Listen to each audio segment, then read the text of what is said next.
one of the biggest challenges when starting up is identifying your offer. Even companies who are mature, go to market, they've got a solution in mind. They may be multi-talented, so they've got a few solutions that they can offer, especially service-based businesses. And this creates disparity across their targeting, across their marketing messages, and everything else they do. So the point in this video is just to talk through that so that you've got some insights into how to craft who it is that you go out to and start understanding internally you as a business who is the best people to focus on and how do you essentially go to market with that offer. Because there's a few key areas that we'll discuss. So number one is just understanding you as an individual and your business. So if you've already got a few clients or you're coming into the space and you've been doing some work prior to this and now running your own thing, the biggest thing to do at this stage is just take a look at all of the types of companies and businesses you worked with and find any patterns within those businesses. So it may be patterns such as the industries that you've worked in. Maybe there's a specific industry or common industry that reoccurs and comes up over and over again. It might be a specific job title or individual within a company that you work with and are very successful at generating results for that comes up again and again and again. Or it may be a specific pain point that companies have that you solve for that comes up again and again and again. So all of these types of things, you need to start thinking to yourself, what is it that for you helps? What is it for you that you feel you're most effective at, that you feel most comfortable with, that you've seen most demand for? So this is an exercise where you want to note down all of the companies and then start picking those types of angles apart. Because then what you'll go into is one, crafting your offer, which is for another video, but the actual targeting of your ideal customer persona. So why this is so important is because if you do have previous case studies, one of the best targets that you can go out to is by creating a lookalike company.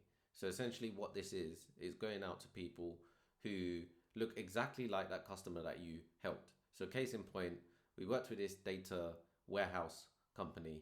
And when you talk about data warehousing and those Microsoft builds, you don't just wake up one day and want one of those. So it's very hard to go out to the marketplace and find someone. So much so that even the founder we worked with, they said it was like finding a needle in a haystack. But lo and behold, by using the lookalike campaign, we were able to generate a deal within 40 days. How? Because they had a specific client.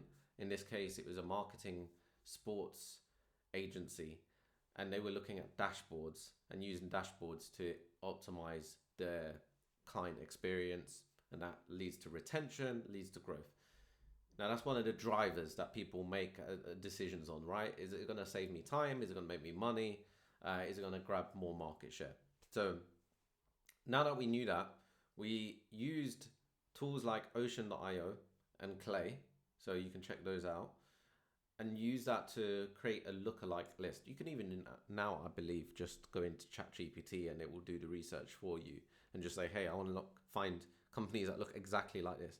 And what we did off the back of that was create a message that was very specific. So not only did we have a specific vertical that we'd probably not otherwise reached out to, but we also had a specific pain point and message that we led with to those exact same types of audiences. So when they received that same message and we had proof and credibility that showed our competence at helping produce an outcome, which was acquiring new clients by building beautiful dashboards, it was very easy for people to respond to that. And that's why when you jumped on the call, or once we launched that campaign, we got responses in. And when even the call took place, a deal was done very quickly because we were able to demonstrate that flow of, hey, we've already got the results for a client that looks exactly like you.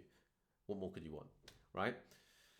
So these are the things that you're starting to think about when picking apart your ideal customer persona, because what you're looking for are signals, are behaviors that you can identify that would make them more closer to being at the stage of buy now. So some of those signals are behaviors. So what we're talking about, you've already got your industry type, your job title, that maybe it's companies that are between 500 people and 2,000 people that you need to go out to. These are all the filters that you can search for. This layer one, right? And you'll get a ton of people, hopefully. And From that, you're then wanting to segment out and identify, okay, out of this 10,000 man list, maybe I've gone out to the energy sector and manufacturing because they're looking at ways for sustainability, for example. So that's a massive list. Maybe I'm going out to the whole of Europe and I'm looking at ways to then refine that list because obviously not everyone's ready to buy. I'm looking for the ones that are the most likely to have the problems I help solve. So this is where signals come in, and some of those typical signals may be funding rounds because typically they get an injection of cash that gives them the ability and resources to spend money to get results, and that might be one of the things that you may be focusing on. It may be headcount growth in a specific division. So it may be with one company, they do HR data integration. So for them, it's going to be around the HR employee headcount growth. Also, job listings, right? So job listings are also a great way to identify people who are looking for people that have the skill set that you already have, and maybe you're able to jump in there before they make a decision on that resource because you're able to do it better, faster, quicker, or all of the above. So those are the types of signals you need to start thinking and being aware of and noting down, because if you can distill it and write it down and clarify it, there's for sure a way you'll be able to start looking at how to identify it in the marketplace. So again, another thing with sustainability may be compliance, right? So there's compliance initiatives and legislations. You can use ChatGPT again to just write, hey, what's out there in the marketplace at the moment in terms of legislation changes, and based on what changes are relevant, where there's a requirement for change to happen, that may be where your solution fits in.